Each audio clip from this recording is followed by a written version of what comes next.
శ్రీమాత్రే నమ. జయ గురు దత్తాత్రేయ నమ. ప్రేక్షక దేవుళ్లకు ఉగాది శుభాకాంక్షలతో శ్రీ క్రోధినామ సంవత్సర ఉగాది ఫలితాలు వృషభ రాశి వారికి ఏ విధంగా ఉండబోతున్నాయి అన్న విషయాన్ని మనం ఈ వీడియోలో పరిశీలిద్దాం.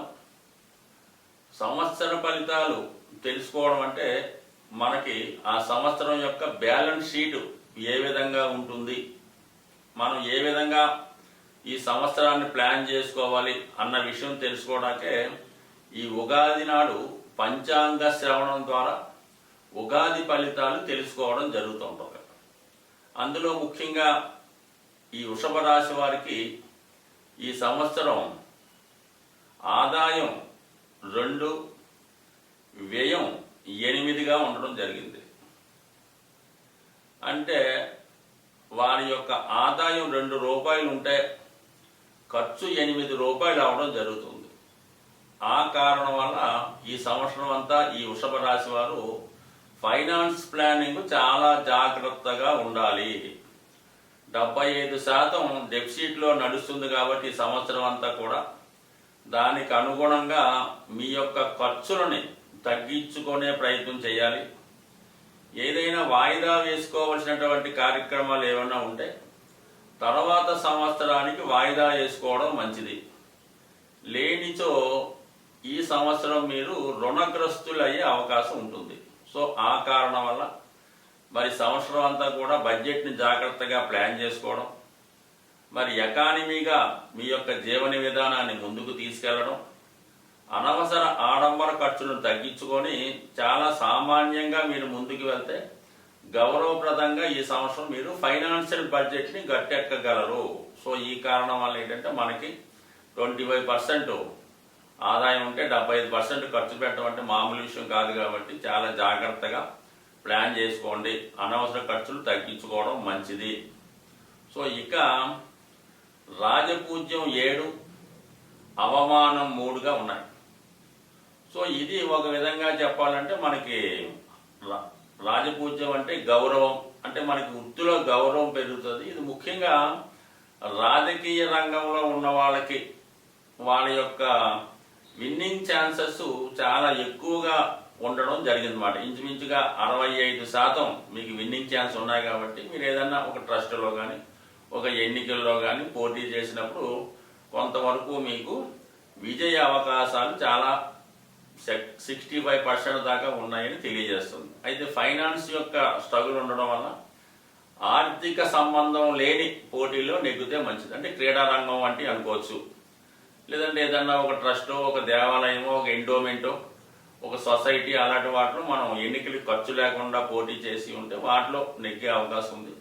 సో వృత్తిలో కూడా చాలా కష్టపడి పనిచేయడం వల్ల వృత్తిలో ప్రమోషన్ లాంటివి కూడా రావడం జరుగుతుంది. 99% మీ హోదా పెరుగుతుంది, హోదా రీత్యా గౌరవం పెరుగుతుంది. కానీ ఫైనాన్స్గా మాత్రం పెరిగే అవకాశం లేదు. జీతం అదే ఉంటుంది, హోదా పెరుగుతుంది. సో ఈ విధంగా ఉంది కాబట్టి మరి జాగ్రత్తగా ఈ సంవత్సరం మీరు ఫైనాన్స్ ప్లానింగ్ జాగ్రత్తగా ఉండాలి. ఎవరితో అన్నా పోటీ పడినప్పుడు ఏదైనా ప్రామిస్ చేయనప్పుడు దాన్ని ఖచ్చితంగా ఫుల్ఫిల్ చేయరు. కాబట్టి నిర్భరంగా మీరు ఏదైనా పోటీకి కానీ విజయ అవకాశాలు ఎక్కువగా ఉన్నాయి కాబట్టి దాని విషయంలో మీరు ఫాలో అవ్వడం మంచిది. ఓకే, సంవత్సర ఫలితాలు మనం పరిశీలించేటప్పుడు 4 ప్రధాన గ్రహాలు తీసుకొని మాత్రం పరిశీలించడం జరుగుతుంది. మనకి కేవలం ఈ సంవత్సరంలో 9వ తారీఖు ఏప్రిల్లో ప్రారంభమైన ఉగాది నుండి ఇంచుమించుగా 30వ తారీఖు ఏప్రిల్ వరకు గురువు 12వ స్థానంలో సంచరిస్తూ ఉంటాడు. సో దాని తర్వాత అంటే మే 1వ తారీఖు నుంచి ఇంచుమించుగా మనకి గురువు రాశి అందే సంచరిస్తాడు. కాబట్టి మరి ఈ సంవత్సరం ఎక్కువగా గురువు రాశి అందు సంచరించి మీ యొక్క ధర్మ త్రికోణాన్ని గురువు శుభపరచడం జరుగుతూ ఉంటుంది. అంటే మీ యొక్క న్యాయమైనటువంటి నిజాయితీ అయినటువంటి ఆలోచనలు, మరి శాస్త్ర సమ్మతంగా న్యాయబద్ధంగా వ్యవహరించడం, మీకు సంబంధించినటువంటి బాధ్యతలు సక్రమంగా నిర్వహించుకోవడం, ఇవన్నీ కూడా మరి రాశి అందు గురువు ఉండడం వల్ల మీకు ధర్మ త్రికోణం యాక్టివేట్ అవుతుంది. సో ఆ కారణం వల్ల 5వ స్థానాన్ని 9వ స్థానాన్ని కూడా గురువు తను యాక్టివేట్ చేయడం వల్ల మీ పూర్వపుణ్యం ఫలిస్తుంది. గత జన్మలో చేసుకున్న మీ పుణ్యాన్ని ఈ జన్మలో అనుభవించే విధంగా తగు విధంగా గౌరవం కానీ సంపద కానీ వచ్చే అవకాశం ఉంది. ముఖ్యంగా సంతానం యొక్క అభివృద్ధి మీకు ఆనందదాయకంగా ఉంటుంది. వారి యొక్క ప్రోగ్రెస్ మీకు గర్వకారణం అవుతూ ఉంటుంది. సో ఏదన్నా పూర్వపుణ్యం బట్టే మన సంతానం వారి యొక్క అభివృద్ధి ఉంటుంది కాబట్టి సంతాన విషయంలో శుభవార్తలు ఇంప్రూవ్మెంట్ ఉంటుంది. సంతానాన్ని ఆశించే దంపతులు ఖచ్చితంగా మరి దాని తర్వాత మీరు దాని విధంగా ప్రయత్నం చేసుకోవచ్చు. ఇక 9వ స్థానం కాబట్టి నిజాయితీగా వ్యవహరించడం, గతంలో ఉన్నటువంటి మైనస్లు అంటే బలహీనతల నుంచి బయటపడడం. ఏదన్నా మనకి బలహీనతలు, వీక్నెస్, మైనస్, దుర్వ్యసనాలు ఉంటే వాటి నుంచి బయటపడి మీ కర్తవ్యాన్ని ధర్మబద్ధంగా నిర్వహించడం, అంటే దేవాలయాన్ని దర్శించడం, మన యొక్క కార్యక్రమాలు అంటే ఈ పండగలు, పితృకర్మలు సకాలంలో నిర్వహిస్తూ ధర్మాన్ని కాపాడుతూ యజ్ఞ హోమాది కార్యక్రమాలు నిర్వహించడం కానీ వాటిలో పాల్గొనడం వల్ల మరి మీ పితృదేవతలు కానీ అలాగే పైన దేవతల ఆశీర్వాదంతో మరి ఈ సంవత్సరం అటు ఆరోగ్యంగాను, ఆనందదాయకంగాను, ధర్మబద్ధకంగాను వ్యవహరించే అవకాశం ఉంది.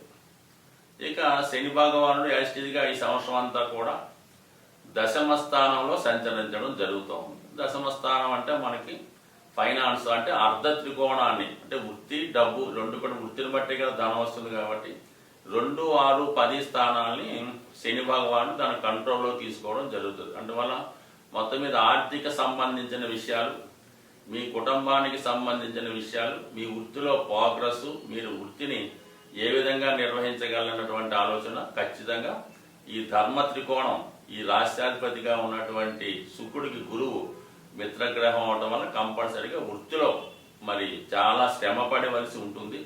మీరు ఎంత ఎక్కువ శ్రమ పడితే దాని యొక్క అవుట్పుట్ అంత అనుకూలంగా ఉంటుంది. క్రమశిక్షణతో వృత్తి నిర్వహించడం వల్ల, బాధ్యతాయుతగా ఉండడం వల్ల మరి ధనం తగు విధంగా ధనం మీకు రావడం, అది మీ కుటుంబ అవసరాలకు, మీ యొక్క ఆర్థిక అవసరాలకు కరెక్ట్గా సరిపోవడం జరుగుతుంటుంది. అది వృత్తిగా శని భగవాను మాత్రం కంపల్సరీగా సబార్డినేట్ సర్వీసులకే సపోర్ట్ చేస్తూ ఉంటాడు కాబట్టి చాలా వరకు మీరు కష్టపడి పనిచేయడం వల్ల కంపల్సరీగా మీరు వృత్తిలో చాలా హ్యాపీగా కష్టపడి జీవితంలో పైకి వచ్చే అవకాశం ఉంది.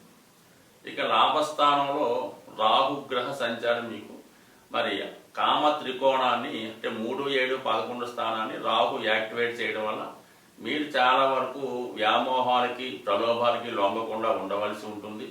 సో ఏదో ధనం వస్తుంది కదా అని అనవసర మాయాజాలాలు కానీ, అనవసర ప్రలోభాలకు కానీ, అనవసర అటాచ్మెంట్లు కానీ పెట్టుకోవడం వల్ల ఖచ్చితంగా జీవితంలో ఇబ్బంది పడే అవకాశం ఉంది. ముందు అది అనుకూలంగా ఉన్న దాని తర్వాత మీరు ఇబ్బంది పడే అవకాశం ఉంది కాబట్టి ఎటువంటి ప్రలోభాలకి, ఎటువంటి ఎమోషన్స్కి, ఎటువంటి అటాచ్మెంట్స్కి, అఫైర్స్కి లోను కాకుండా జాగ్రత్తగా వ్యవహరించడం మంచిది. సో ఇంకా పంచంలో ఉన్నటువంటి కేతువు కూడా రాశి యందు ఉన్నటువంటి గురువుకి సహకారం అందిస్తూ ధర్మబద్ధంగా వెళ్తారు కాబట్టి ఈ సంవత్సరం మీరు నిజాయితీగా, న్యాయబద్ధంగా ఒక మంచి ఆధ్యాత్మికవేత్తగాను, ఒక మంచి వ్యక్తిగాను మంచి నేమ్ సంపాదించే అవకాశం ఉంటుంది. కాబట్టి సర్వదా మీరు ఈ సంవత్సరం అంతా కూడా రాహు యొక్క మాయలో పడకుండా ఉండాలంటే శ్రీ కనకదుర్గ అమ్మవారి ఆరాధన చేసుకుంటూ, వీలైతే ప్రతి శుక్రవారం అమ్మవారి ఆరాధన, లేదంటే ఒకసారి ఏదైనా చండీ హోమంలో పాల్గొనడం, సాధ్యమైనంత వరకు చెడు వ్యసనాలకి, చెడు మార్గంలో వెళ్తున్నటువంటి మిత్రులను దూరంగా పెడితే ఆటోమేటిక్గా మీరు దాని నుంచి బయటపడే అవకాశం ఉంది.